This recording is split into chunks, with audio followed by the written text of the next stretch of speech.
mes petits compatriotes canadiens, j'espère que vous allez bien. Moi, je vais super bien. Aujourd'hui, je viens vers vous avec un thème très spécial. Le thème spécial, c'est le Québec. Je sais, je ne parle pas très, très souvent du Québec parce qu'il y en a qui m'ont dit, ah, mais tiens, Alice, pourquoi est-ce que tu ne parles pas très souvent du Québec? OK. Aujourd'hui, nous allons parler du Québec, pas seulement aujourd'hui, mais pendant toute la semaine. Je vais vous dire beaucoup de choses sur le Québec. Vous savez, pour ceux qui veulent arriver au Canada et pour moi qui vous donne des informations, je vous donne les informations en fonction des nouveautés. C'est ça, c'est en fait ça l'immigration canadienne. Alors, bienvenue sur cette chaîne Mon Rêve canadien. Moi, c'est Alice Dikweka. Je suis là pour vous accompagner dans votre rêve canadien. Et comme je le dis toujours, depuis un certain temps, nous avons une unité spéciale anti-arnaque. Ceci dit, si vous avez des offres d'emploi et vous soupçonnez que voilà, ou si vous avez une annonce d'une personne qui vous demanderait de l'argent par rapport à l'immigration canadienne, je suis là pour vous accompagner. Je suis là pour faire des investigations à votre place et vous dire à la fin si vous pouvez aller avec ce qu'on vous a envoyé, oui ou non. Bien sûr, c'est une session payante parce que j'ai fait beaucoup de vidéos sur comment reconnaître les offres frauduleuses. Alors, bienvenue à tous les nouveaux Canadiens. Ah oui, ça c'est une prophétie en fait. Bienvenue à tous les nouveaux abonnés sur cette chaîne Mon Rêve canadien. Merci surtout de vous abonner massivement, liker, partager, activer la cloche de notification et commentez. Pourquoi pas? Prenez votre temps, commentez et merci d'avance à tous les commentaires gentils, à tous les encouragements. Et comme je le disais, je l'ai annoncé la semaine passée, nous avons une semaine spéciale Québec. Pourquoi? Parce que je me suis rendu compte que oui, le Québec voulait faire entrer près de 50 000 personnes, je crois, par an, mais on s'est rendu compte, comme je vous l'ai dit dans la session passée, qu'ils ont fait entrer plus de 100 000 immigrants au Canada. Surtout, ils veulent remplir le Québec de francophones, ils veulent remplir le Canada de francophones, à savoir que le Québec, à elle seule, est la province la plus francophone canadienne. Alors, comme d'hab, nous allons continuer avec nos sessions dont la première partie, l'annonce, c'était l'entrée en matière. Et ça, c'est la partie 1 spéciale Québec. Il s'agit de connaître les différents programmes que le Québec propose. Et ensuite, lorsque vous avez choisi votre programme, comment est-ce que vous devez procéder? C'est ce que je vais vous montrer en partageant mon écran. On y va. Donc, voilà les différents programmes d'immigration que le Canada propose. Vous avez le programme régulier des travailleurs qualifiés. Travailleurs qualifiés, vous avez une liste au moins de 500 métiers. J'en parlerai dans tout le processus parce que c'est mieux qu'on aille petit à petit. Ensuite, le deuxième programme, c'est le programme de l'expérience canadienne, québécoise, pardon. C'est pour ceux qui sont au Québec, qui ont déjà travaillé au moins pendant 12 mois, donc 1 an. Ensuite, vous avez le programme des étudiants étrangers. Tout le monde connaît ça avec la bourse d'exemption. Et vous avez le programme, et j'aime beaucoup ce programme, le programme des réfugiés à l'étranger. Ça se passe par parrainage collectif. Donc, vous êtes, je crois, si je me trompe pas, j'en parlerai, vous êtes un groupe de 5 personnes qui parrainent un réfugié. Et ensuite, il y a également le programme, je ne retrouve pas. Vous avez également, voilà, le programme pilote d'immigration permanente. Le programme pilote d'immigration permanente au Québec, c'est pour ceux qui font dans l'alimentation, donc, et ensuite vous avez ceux qui font dans l'intelligence artificielle et ceux qui font en gros dans les technologies de l'information. Donc voilà, le programme pilote d'immigration des travailleurs de la transformation alimentaire et des préposés aux bénéficiaires. Ça, c'est cet autre programme pilote. C'est un programme pilote, donc c'est juste pour une durée bien déterminée. À savoir qu'il faut vraiment rapidement saisir cette opportunité-là. Et ensuite, vous avez donc, toujours dans le programme pilote, vous avez le programme pilote d'immigration permanente des travailleurs des secteurs de l'intelligence artificielle, des technologies de l'information et des effets visuels. Moi, j'appelle ça les effets spéciaux. Donc, moi, je vais parler spécialement actuellement, aujourd'hui, du programme régulier des travailleurs qualifiés. Tous les programmes que j'ai cités, les 4 programmes que j'ai cités, généralement, comment on démarre ces programmes? Parce qu'il y a beaucoup de personnes qui m'ont dit, ouais, je suis un travailleur qualifié. Comment est-ce que le programme démarre?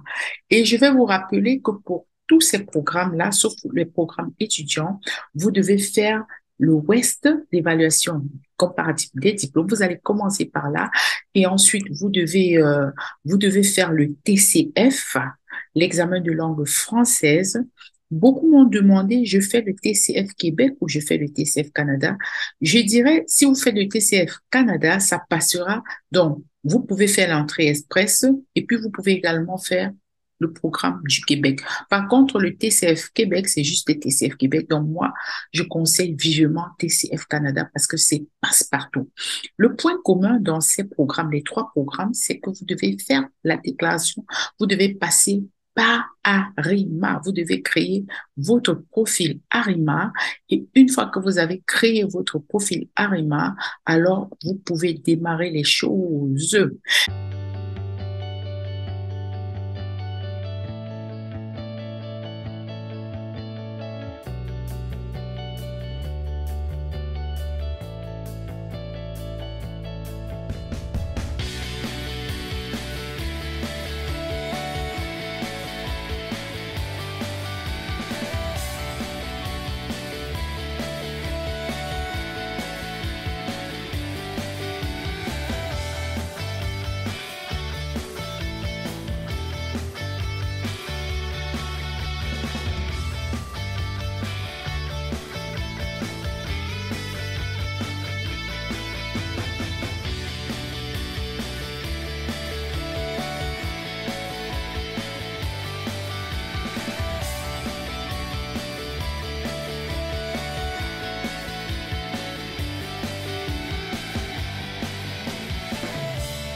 Et est-ce que vous n'avez aucun nom de famille dans le passeport? Ok, vous allez cocher, mais sinon, vous devez écrire exactement le nom et le prénom tel que affiché sur votre passeport. Donc voilà. Alors, ils disent que si aucun prénom également n'est inscrit sur le passeport, vous devez... Et puis ensuite, vous choisissez le sexe, fille ou garçon, féminin ou masculin. Vous allez choisir.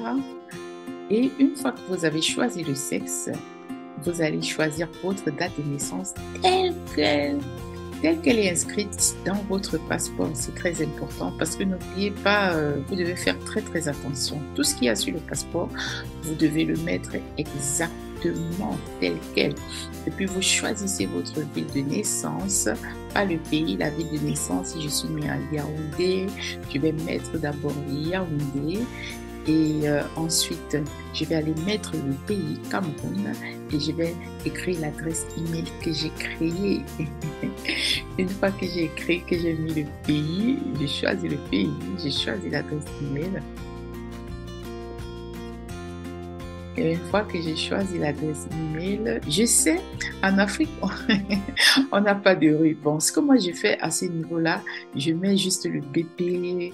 Par exemple, si c'est BP 1000, je mets BP 1000 et puis je m'en vais mettre. Parce que partout où il y a les étoiles, ça veut dire que c'est obligatoire.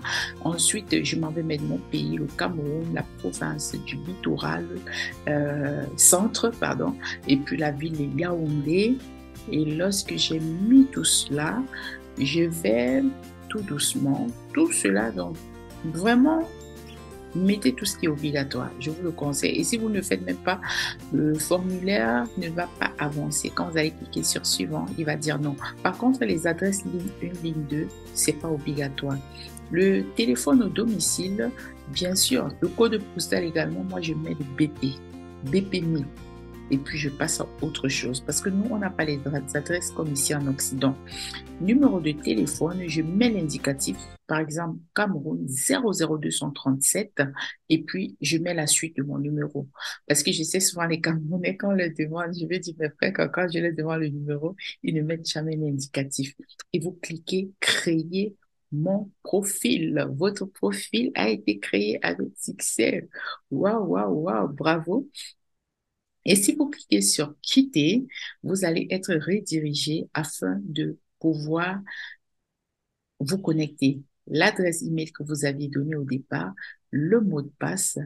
Et une fois que vous avez écrit l'adresse email et le mot de passe, si vous avez oublié le mot de passe, vous pouvez aller cliquer sur vous avez oublié votre mot de passe. Et voilà, vous êtes arrivé. Alors, c'est terminé. Donc, j'ai terminé. Voilà comment vous pouvez créer votre compte Arima. Donc là, vous avez créé votre compte Arima. Et ça se passe comment quand vous créez le profil Arima? Une fois que vous avez créé votre profil Arima, voilà comment vous allez démarrer la capsule. Donc, vous allez prendre le temps de lire tout ce qui est écrit. Et ensuite, quand vous allez prendre le temps de lire ce qui est écrit, vous allez remplir la section familiale en tant que personne désirant immigrer au Québec qui est mariée ou conjoint de fait avec des enfants. Donc, vous avez pour célibataire, mais moi, j'ai choisi automatiquement pour personne mariée ou conjoint de fait. À savoir que conjoint de fait, vous devez prouver conjoint de fait, c'est des gens pacsés, on appelle ça ici comme ça. Donc, vous devez prouver que vous vivez ensemble depuis environ 12 mois avec des factures de téléphone, des contrats de bail, des factures Internet, factures d'électricité. Je sais, au Cameroun, il y en a qui m'ont dit non, on ne fait pas tout ça. Débrouillez-vous, allez même à la mairie et vous signez un papier. Et ensuite, vous pouvez également mettre euh, vos relevés bancaires portant vos deux noms. Et puis, ils disent que vous devez également prévoir les informations du conjoint qui vous accompagne dans le projet, les informations sur les enfants qui vous accompagnent. C'est très important. Ça va prendre un peu de temps pour que vous le remplissiez, hein. Donc, moi, je dirais, réservez-vous un bon 60 minutes à 1h30, tout doucement là, et vraiment, vous le faites à tête reposée. Ne faites pas à la va-vite. Et puis, une fois que vous avez rempli les coordonnées, vous allez passer à la situation familiale. Et quand vous faites la situation familiale, vous devez donner votre état matrimonial et puis vous affichez la liste déroulante, hein, comme c'est bien montré là, vous affichez la liste déroulante et vous choisissez votre état matrimonial actuel. Donc voilà, vous allez choisir marié, conjoint de fait, séparé, divorcé, veuf, vous avez toute la panoplie. Et puis, vous serez également, est-ce que vous serez accompagné de votre conjoint dans votre projet d'immigration? Moi, je dirais, hein, moi, à votre place, je dirais oui. Pourquoi je vais dire oui? Il y en a qui disent non, je vais dire non parce que sinon ça va me coûter cher. Mais si vous repoussez l'échéance, si vous voulez que le conjoint vienne plus tard, ça risque de vous coûter plus cher. Et j'aime le Québec quand même parce que ça coûte moins cher. Donc, contrairement à l'entrée express, pour une famille de 4 personnes, si vous allez payer si vous allez montrer les preuves de fonds par rapport à l'entrée express pour une famille de 4 personnes, je crois que c'est dans les 25 000, j'arrondis 25 000 dollars. Mais si vous faites vous passez par le Québec, ce sera à peine 7 000 dollars. Donc ça, c'est la bonne nouvelle, hein. C'est pourquoi je dis le Québec a le vent en poupe actuellement. Et puis maintenant, vous allez choisir cette réponse. Est-ce que, voilà, vous allez cliquer là. Si c'est oui, vous allez cliquer. Vous allez cliquer oui et puis vous donnez les renseignements personnels de votre conjoint. Dans le oui, c'était si votre conjoint vous accompagne, moi je dirais oui. Et une fois que vous êtes là, vous allez donner les informations sur votre passeport. Et une fois que vous avez donné les informations sur votre passeport, vous devez écrire exactement les noms qui figurent sur votre passeport. Et vous allez lire là, si votre conjoint utilise d'autres noms que ceux qui se trouvent sur son passeport, cliquez sur Ajouter. Cette session est très importante à remplir si vous avez des documents à fournir au ministère. Respectez tout ce qu'on vous dit. Par exemple, si le nom sur le passeport est dans la langue d'origine et que le nom traduit en français ou en anglais n'est pas le même, veuillez vous reporter à la capsule section renseignements personnels pour ajouter un autre nom. Maintenant, vous allez choisir le sexe, hein, soit fille, soit garçon. Vous choisissez le sexe. Une fois que vous avez choisi le sexe, vous allez choisir la date de naissance. OK, la date de naissance, pour inscrire la date de naissance de votre conjoint telle qu'elle est inscrite dans le passeport. Et vous cliquez sur ce champ-là. Votre conjoint a-t-il déjà obtenu un numéro de référence individuelle auprès du ministère de l'Immigration et de la Diversité? Vous affichez le menu déroulant et une fois que vous affichez le menu déroulant, vous allez accepter, dire oui ou non. Et une fois que vous avez choisi cela, si vous avez dit oui, à la question précédente, vous allez donc saisir et donner le numéro de référence. Et quand vous avez donné le numéro de référence, vous allez cliquer le champ pour dire votre conjoint est-il en train de remplir une déclaration d'intérêt ou est-ce qu'il a l'intention d'en déposer une? Vous allez choisir de ce côté-là, vous allez choisir oui ou non. Si vous choisissez par exemple oui, vous allez mettre le numéro de dossier de sa déclaration d'intérêt parce que chaque déclaration d'intérêt a un numéro de dossier.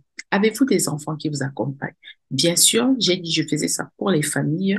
Lorsque vous êtes single, c'est très simple à remplir, mais pour les familles, c'est plus compliqué. C'est pourquoi j'ai choisi de faire pour les familles. Avez-vous des enfants qui vous accompagnent? Bien sûr, vous mettez un, 2, 3, 4, 5, 6, 7, 8, comme vous voulez, le nombre d'enfants que vous avez. Et n'oubliez pas, vous pouvez adopter des enfants et faites-le. Donc, quand vous allez adopter, préparez tous les papiers parce que dans la suite du processus, on va vous demander tous les documents.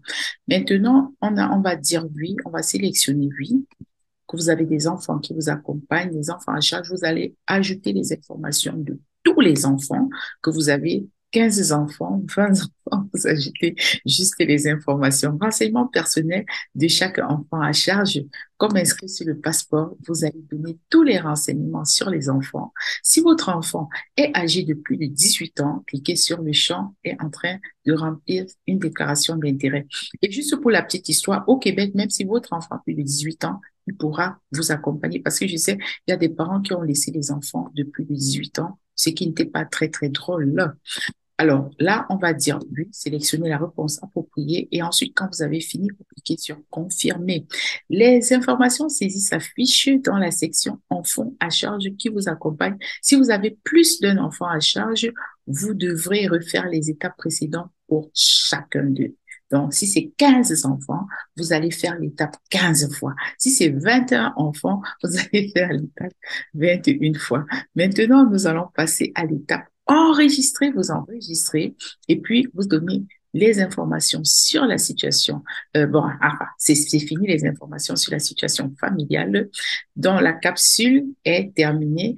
Et puis, ce que nous avons fait aujourd'hui, nous avons parlé du Québec. On a parlé des 4 programmes phares du Québec, à savoir que le Québec actuellement a le vent en poupe. Donc là, je suis en train de récapituler. Nous avons parlé du Québec. Le Québec, la province, pardon, a le vent en poupe.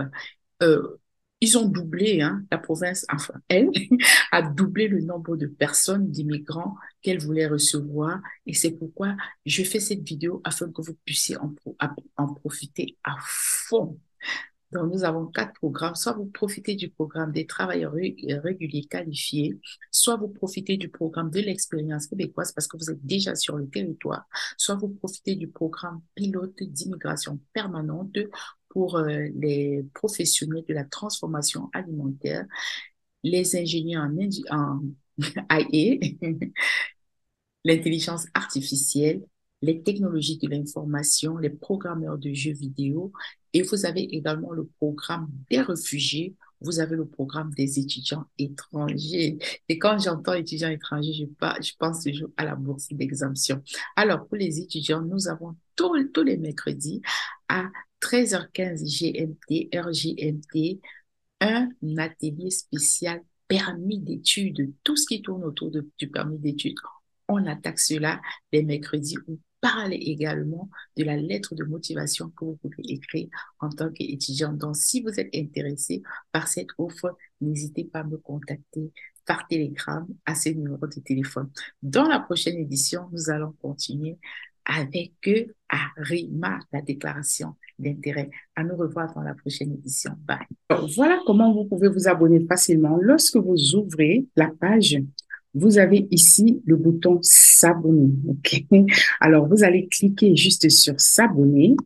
Quand vous allez cliquer sur s'abonner, n'oubliez pas, vous avez une cloche là. Cliquez sur la cloche et puis maintenant, venir cocher toutes. Vous avez coché toutes. Likez la vidéo, le pouce vers le haut.